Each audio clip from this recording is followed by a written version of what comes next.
È cambiato il metodo di calcolo dei requisiti degli inquilini.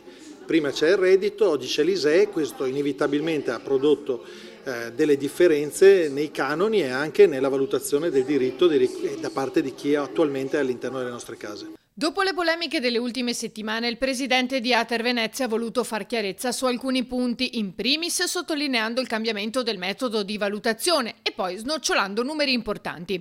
Gli inquilini assegnatari dei 7.565 alloggi ERP che hanno avuto un aumento del canone d'affitto sono 6.170, mentre quelli che hanno avuto una diminuzione del canone sono 1.395.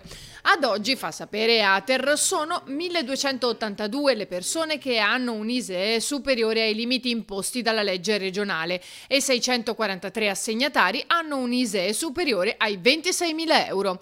In totale ci sono 1.400 posizioni da verificare tra assegnatari che non hanno compilato correttamente la modulistica o presentato anomalie da verificare. Una parte di coloro i quali ci aveva dato documentazione incompleta o addirittura che aveva eluso la consegna del modello ISEE, una parte l'abbiamo recuperata in queste settimane, però rimangono circa 400 nostri inquilini che al momento non ci hanno dato la documentazione necessaria. Ulteriori verifiche però hanno portato a scoprire dell'altro. Purtroppo abbiamo potuto constatare che ci sono alcuni nostri inquilini che hanno molte decine di migliaia di euro in banca, in alcuni casi anche svariate centinaia di euro in banca. Allora in questi casi è chiaro che da parte nostra c'è la richiesta nei confronti di queste persone che lasciano immediatamente questi alloggi, perché ci sono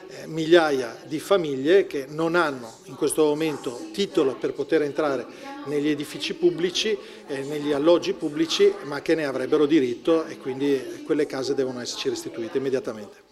Il presidente si rivolge soprattutto ai tanti anziani preoccupati per le loro sorti. Devono stare tranquilli perché stiamo studiando insieme alla Regione, insieme al Comune di Venezia, nel caso del Comune di Venezia, insieme alla Regione per quanto riguarda l'intera area della città metropolitana, eventuali correttivi che possano permettere alle persone che hanno diritto di continuare a pagare un canone basso di non vedersi aumentato in modo indiscriminato il canone. Quindi mi sento di rasserenare tutti e da parte nostra diamo la massima disponibilità al dialogo.